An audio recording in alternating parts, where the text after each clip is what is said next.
मतदार पुनर्निरीक्षण कार्यक्रमांतर्गत प्रत्यक्ष मतदारांपर्यंत पोहोचून काम करणारी यंत्रणा अधिक सक्षम करणं गरजेचं आहे। त्यासाठी त्यांना ठराविक मुदत देऊन प्रभावीपणे अचूक नियोजन केलं पाहिजे, पण कोल्हापूर जिल्हा निवडणूक विभागाकडून त्यांचं अचूक नियोजन होत नसल्याचं निदर्शनास येत आहे। त्यासाठी कोल्हापूर शहरातील अपूर्ण असलेल्या SIR वोटिंग मॅपिंगच्या कामातील अनियमितता दूर करावी या मागणीचं निवेदन मनसेनं उपजिल्हाधिकाऱ्यांना दिलं। कोल्हापूर शहराची लोकसंख्या सुमारे 8 लाखाच्या घरात आहे। त्यामुळे इथले मतदारसंघ मोठ्या प्रमाणावर विस्तारलेले आहेत।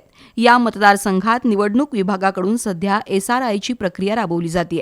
त्यासाठी नेमणूक केलेल्या BLOंना त्यांच्या मुख्यालयातील उपस्थितीमुळे मुख्य निवडणूक अधिकाऱ्यांनी दिलेल्या मुदतीत SIRची प्रक्रिया पूर्ण होऊ शकत नाही असं मनसेचं म्हणणं आहे।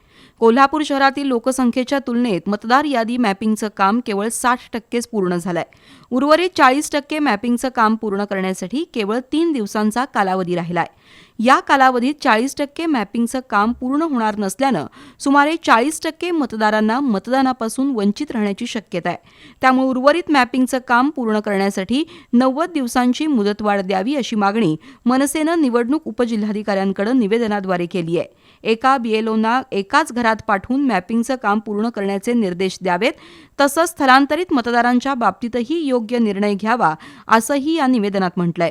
यावेळी मनसेचे जिल्हाध्यक्ष राजू दिंडोरले, शहराध्यक्ष प्रसाद पाटील, नागेश चौगुले, अभिजित राऊत, प्रताप पाटील, रवींद्र गोंदकर, निलेश धुम्मा यांच्यासह मनसे कार्यकर्ते उपस्थित होते।